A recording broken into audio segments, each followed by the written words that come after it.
Hey everyone, how are you guys doing? If you're new here, my name is Danny Christine. I'm a childcare business owner, consultant, and wannabe lifestyle content creator here on YouTube, and you could really help me out with that by scrolling down and clicking that subscribe button.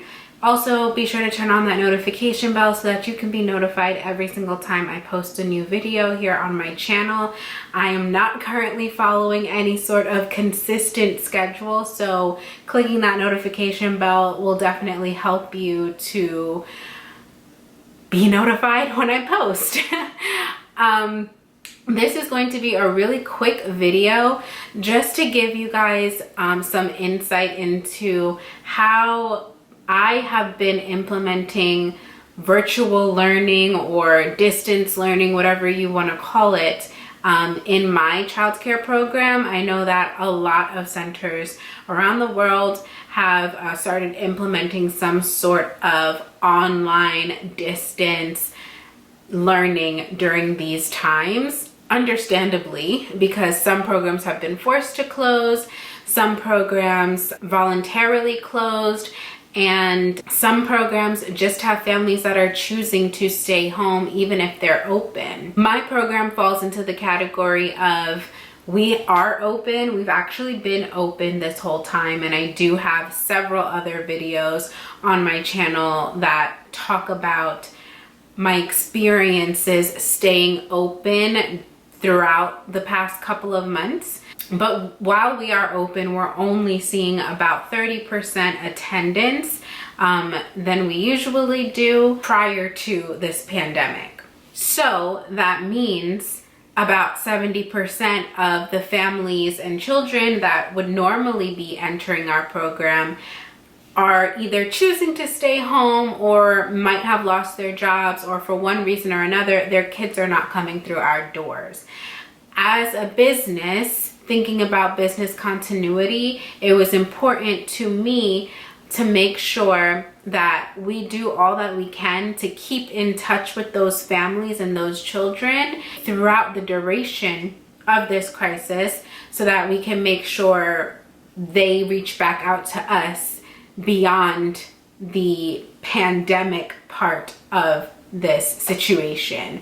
Once we approach whatever it is that this new normal is going to be, when those families do need childcare again, we want to make sure that we stay on top of their list. Some childcare businesses are just assuming that parents will automatically come back to their site and to their center, and that honestly might not be the case. In my opinion, you need to do all that you can to make sure you keep in contact, offer what you can at an affordable rate if possible for the majority of your families to be able to access. Even if certain things are going to, if you're going to put a high price tag on certain things, certain services, products, or whatever the case may be, make certain things free or low cost so that you can accommodate a range of people.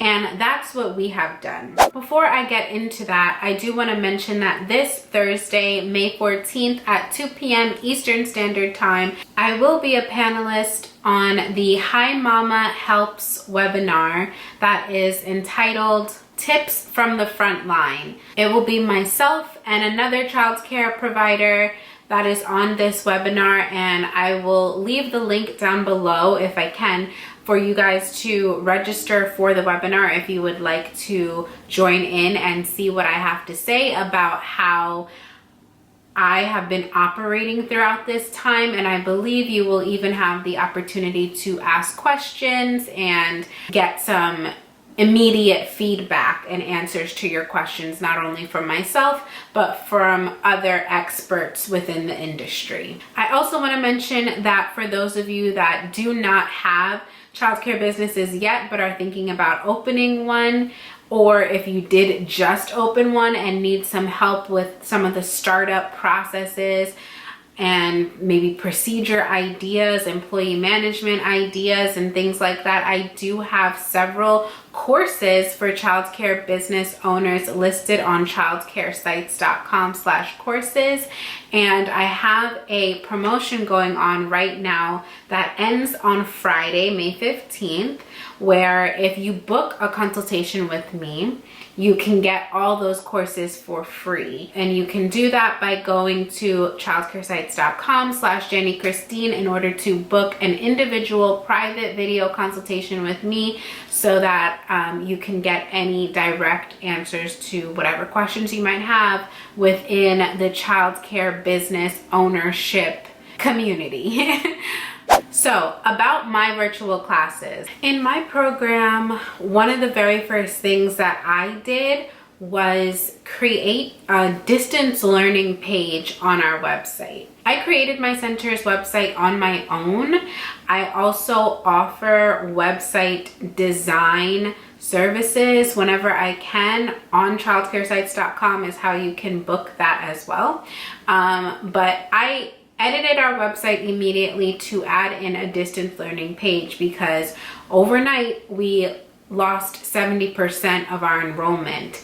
So I wanted to have a resource page for families to go to if they wanted to find information about what their child was learning in class prior to keeping them home. Specifically, what I did was add in Google Drive file links to that web page, and I separated it and made it look pretty. I separated it by age group because we have several age groups in our program. So I separated it by age group, and I added in a link to access a Google Drive file.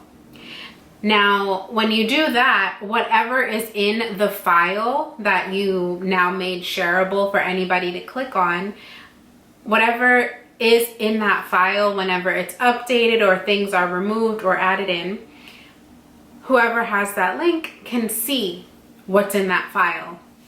So every other week or so, the director of my center updates those file folders so that whenever someone clicks on the link, they are automatically receiving the most current version of whatever is supposed to be in those folders.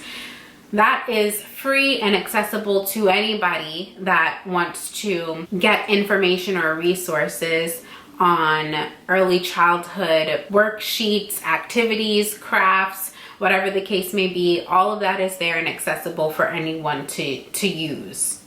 Then a couple of weeks later, once we realized, okay, we're in this and it doesn't seem like we're getting out of these stay-at-home orders anytime soon, my team and I collaborated on creating a virtual classroom, is what we call it. So we have a virtual classroom program now that we specified is really for the preschool age group, ages 3 to 5 years old. But if a parent wanted any other child of any other age to join, if they felt like they could keep up with the work or help them differentiate it to their age level or group at home, they could do it. And what we do with that is we do charge a weekly fee, because this is something that we're hosting live every day at a specific time for about an hour and 15 minutes every day. We have 2 teachers that are hosting this class who happen to be working from home. So this would be a great assignment if you have staff that are working from home, or your program is closed and you're wondering what to do with your teachers. You can have them host something like this. So the teachers that are responsible for hosting are also responsible for putting together lesson plans in advance, as well as a list of materials that each child is going to need for each day of the virtual classroom experience. And what we do and how we justify charging is not only for the teacher's time that it's taking, like we have to pay that employee to do this work and to be present and available for the children, right? But also because we're supplying the materials. On a weekly basis, we have team members going out to purchase, or we are purchasing online, any materials that might be needed for the kids to do a craft, project, activity, or worksheet, whatever it might be for the virtual classroom experience. We're putting together packages and having a team member deliver them to the children's homes. So this specific format of virtual learning does require that the child live within a certain distance from the program so that it is reasonable for us to make those drop-offs to the child's home. We're not going to open this up to people in different counties or different states or wherever, because we won't be able to give them the materials. It is an idea to think about, like, you know, just giving parents the list of supplies that they're going to need. But for us, it didn't feel right at this time to make our parents responsible for going out and gathering these items, especially when we're trying to consider the fact that they might not be working at the moment, or they might not have anybody to watch their kids. If they did do that, it just felt easier and safest if we did it, so that's what we're doing.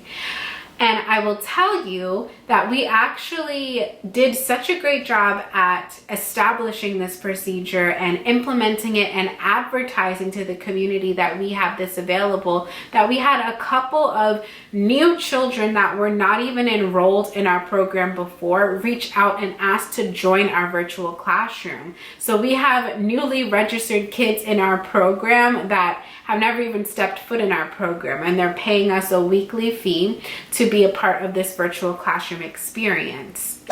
There is so much that you can do with creating a virtual classroom, and I would love to help you tailor that experience to your own program and your own center and find out what works best for you. So if you're interested in that, please book a consultation with me by going to childcaresites.com and we can talk about it. Let me know in the comments below what systems you've put into place, or what you've changed, or what kind of distance learning experiences you've had, if any, in your program.